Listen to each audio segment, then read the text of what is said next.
الحمد لله رب العالمين والصلاة والسلام على رسول الكريم أما بعد فأعوذ بالله من الشيطان الرجيم بسم الله الرحمن الرحيم وَإِن طَائِفَتَانِ مِنَ الْمُؤْمِنِينَ اقْتَتَلُوا فَأَصْلِحُوا بَيْنَهُمَا فَإِن بَغَتْ إِحْدَاهُمَا عَلَى الْأُخْرَى فَقَاتِلُوا الَّتِي تَبْغِي حَتَّى تَفِيءَ إِلَى أَمْرِ اللَّهِ فَإِن فَاءَتْ فَأَصْلِحُوا بَيْنَهُمَا بِالْعَدْلِ وَأَقْسِطُوا إِنَّ اللَّهَ يُحِبُّ الْمُقْسِطِينَ صدق اللہ العظیم۔ واجب الاحترام سامعین، السلام علیکم ورحمۃ اللہ وبرکاتہ۔ سورہ الحجرات کی 9 نمبر آیت تلاوت کرنے کی سعادت حاصل ہوئی ہے۔ اس آیت کا ترجمہ یوں ہے: اور اگر اہل ایمان کے 2 گروہ آپس میں لڑ پڑیں تو ان کے درمیان صلح کرا دو، اور اگر زیادتی کرے ایک گروہ دوسرے پر تو پھر سب مل کر لڑو اس سے جو زیادتی کرتا ہے، یہاں تک کہ وہ لوٹ آئے اللہ کے حکم کی طرف۔ پس اگر لوٹ آئے تو صلح کرا دو ان کے درمیان عدل و انصاف سے، اور بے شک اللہ تعالی محبت کرتا ہے انصاف کرنے والوں سے۔ اللہ کا قول سچا ہے جو بڑی ہی عظمت والا ہے۔ عزیزان گرامی قدر، السلام علیکم ورحمۃ اللہ وبرکاتہ۔ آیت کریمہ دین اسلام میں شروع سے لے کے اب تک اور تا قیامت تک مسلمانوں کے لیے اہمیت کی حامل ہے۔ اس میں مسلمانوں کو آپس میں صلح کی ترغیب دی گئی ہے۔ اس کو تھوڑا سا میں وقت لگاؤں گا، تھوڑا سا پیچھے سے بھی حوالہ موجودہ اور جو ہو رہا ہے۔ عزیزان گرامی قدر، حضور کریم صلی اللہ تعالی علیہ وآلہ وسلم کی بعثت سے پہلے جزیرہ عرب کی سرزمین فتنہ اور جنگ و جدل کی سرزمین تھی، اماجگاہ تھی۔ ہر قبیلہ دوسرے قبیلہ سے برسر پیکار تھا، ہر ہمسایہ دوسرے ہمسایہ کے لیے جان کا خدشہ تھا، کسی کی جان، مال اور آبرو محفوظ نہ تھی۔ حرمت والے جو مہینے ہیں اس کے علاوہ سفر انتہائی خطرناک اور مشکل ترین تھا۔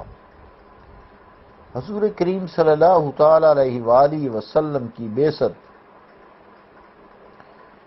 سے نقشہ ہی بدل گیا، بلکہ آپ کی آمد سے ہی نقشہ بدل گیا۔ اس دنیا میں عداوت مخاصمت کی جگہ محبت و ایثار اور خلوص و مروت نے لے لی۔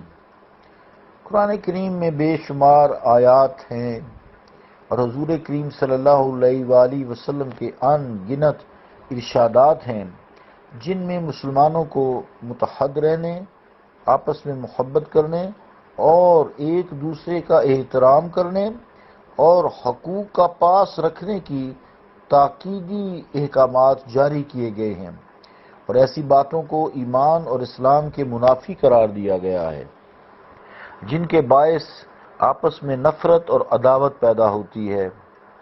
کاش آج ہم قرآن و سنت کی تعلیم کو سمجھتے اور اس پر عمل کرتے تو مسلمان اس قدر افراتفری کا شکار نہ ہوتے، یا انہیں کم از کم کفار کے سامنے اپنے دنیاوی ضروریات کے لیے ہاتھ نہ پھیلانے پڑتے۔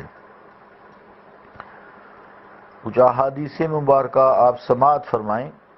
آپ صلی اللہ تعالی علیہ وآلہ وسلم فرماتے ہیں المسلم اخو المسلم لا یظلمہ ولا یسلم. صحیح بخاری. ترجمہ کیا ہے کہ حضور کریم صلی اللہ تعالی علیہ وآلہ وسلم نے فرمایا کہ مسلمان دوسرے مسلمان کا بھائی ہے. المسلم اخو المسلم، یعنی ایک مسلمان دوسرے مسلمان کا بھائی ہے. لا یظلمہ ولا یسلم، نہ خود اس پر ظلم کرتا ہے اور نہ اسے بے یار و مددگار کسی ظالم کے حوالے کر دیتا ہے. لا یظلمہ ولا یسلم. دوسری حدیث پاک سماعت فرمائیں. واللہ فی عون العبد ما کان العبد فی عون الاخی.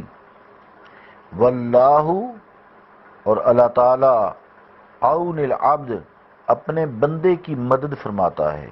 ما کان العبد، جب تک وہ بندہ، فی عون اخی، جب تک وہ بندہ اپنے بھائی کی مدد اور اعانت میں لگا رہے. سبحان اللہ. تیسری حدیث پاک ایک اور سماعت فرمائیں. اذا دعا المسلم لاخیہ بظاہر الغیب قال الملک آمین ولک بمثلہ.